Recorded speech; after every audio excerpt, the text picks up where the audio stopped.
guys, magluto tayo ng kasaba banana roll. Ay, banana kasaba roll. Ay, yun na yun guys. So yung ingredient natin ay saging. Ito guys, kamuting kahoy or kasaba. Yan.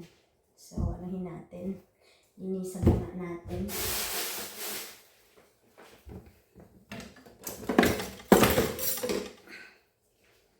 Kasi ang laki-laki niya guys. So, hala, sira na ata.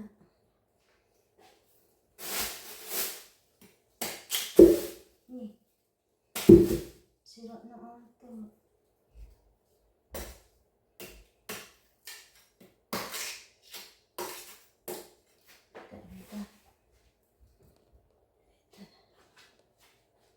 Sorry.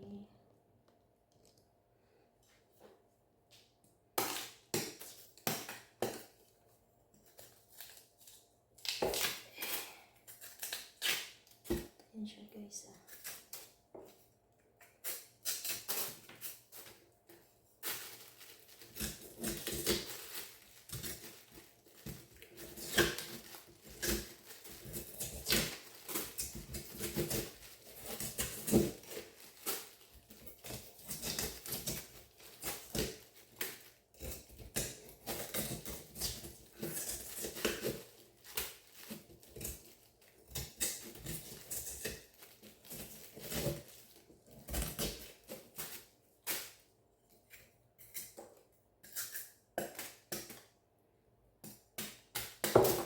Pulok na ata.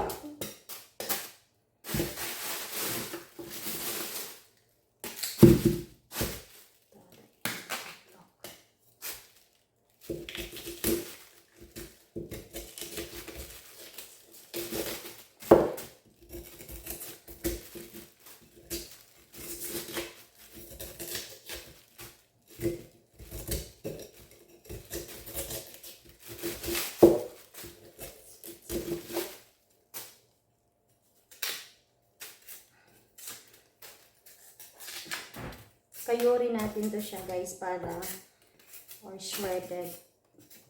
Dahil ito yung irarap natin sa banana. Excuse me. Ay. Sira na.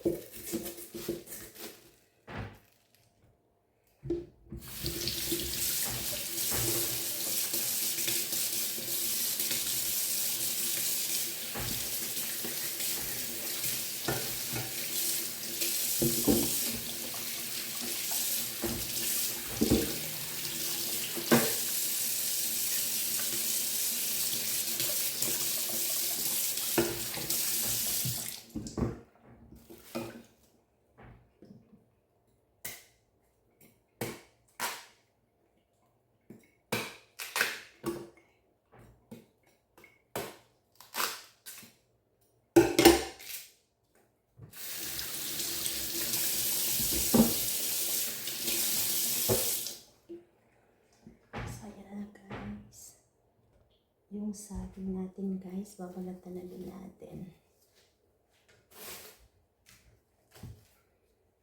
Sobrang hinat na siya eh.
So guys, kakayuri natin siya dito, no?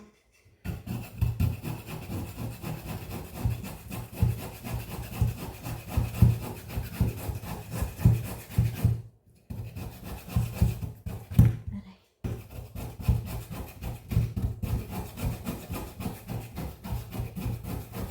Parang sobrang pino.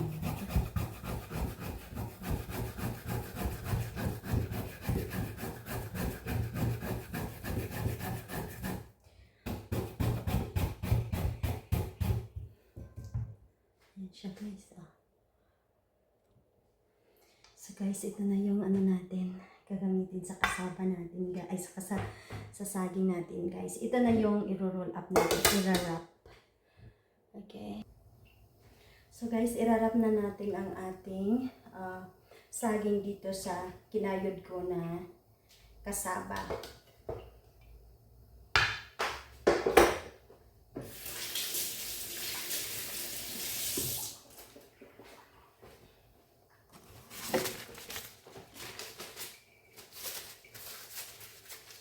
So, malinis na yung kamay natin. Napakasimple lang ito, guys. Ay. Gaganyan mo lang siya.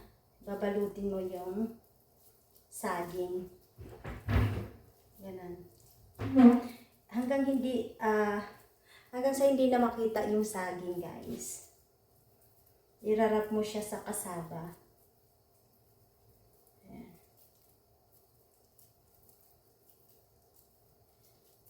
Tapos, kailangan deep fried.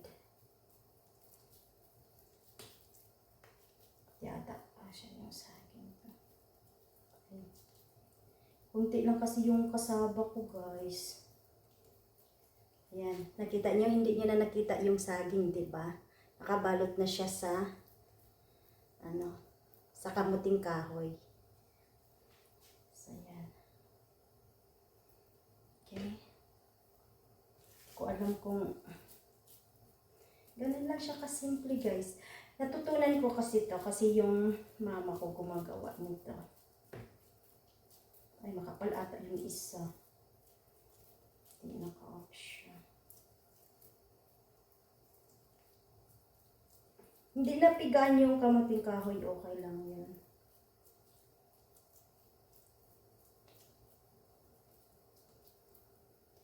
Makapal ito.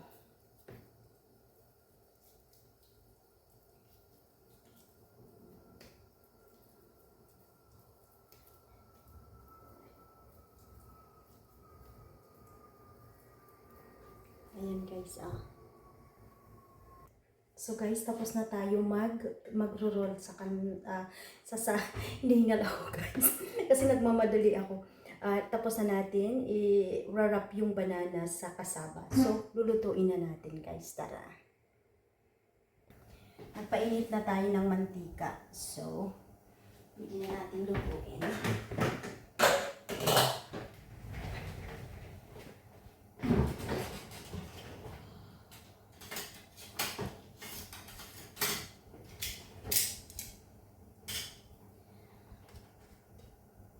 Kailangan kasi guys, deep fried talaga to siya. Ay, parang mali ata ako.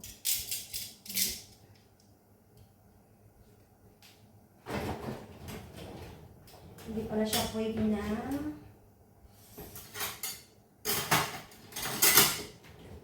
kailangan ay, kasi masisira siya guys. Ayan, lalagay na natin. Dan dapat madaming mantika guys.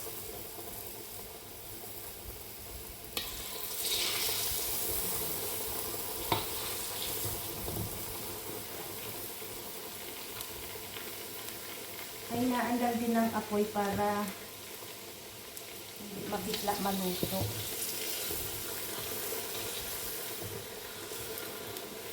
Nag-sticky siya.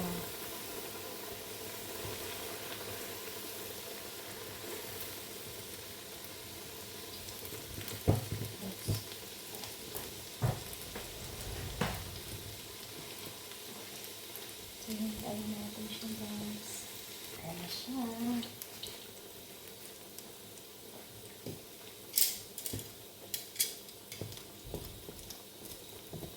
O, pag ano siya guys, pag madami siyang mantika, maganda siya tingnan.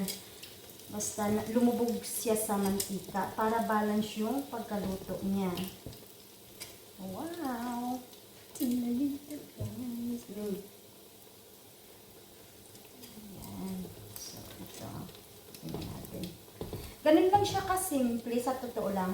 Ang mahirap lang kasi yung magkayod ng ano, ng kamuting kahoy or kasaba, yung mag-shredded ba yun? Kasi nakakangawit. Yan. Pag medyo brown na siya guys, ibig sabihin, luto na yung ating saging sa loob. Hintayin lang natin ng medyo brown pa. Malapit na siya mag-luto guys. Kunti na lang maluluto na. Ito malapit na siyang maluto.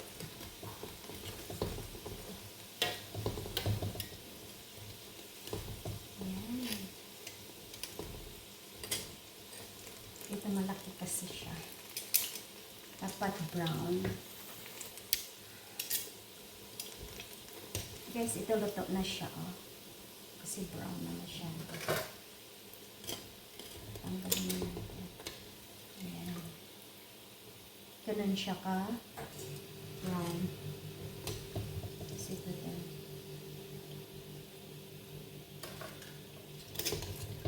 Ganun ito na siya.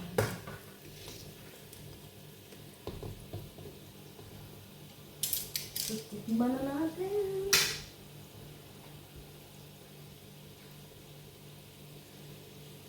So guys, na-try na natin.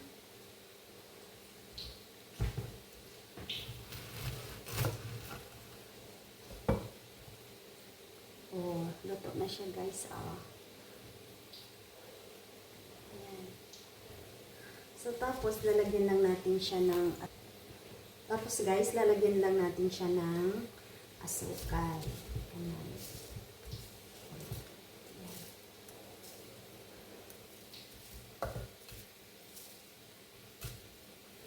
So, guys, ang ating lalagyan natin ganyan guys. Tapos, yan. Diba? So, titikman natin ang ating cassava roll.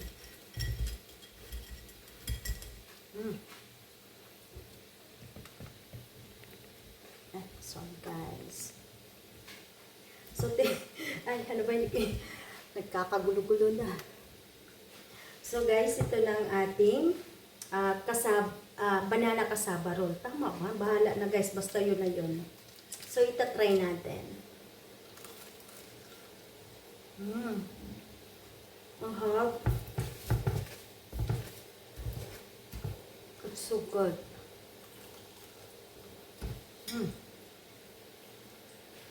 Ang sarap guys. Jonathan Mix Vlog. I-try nyo din magluto nito, ang sarap. Thank you for watching. Sarap guys.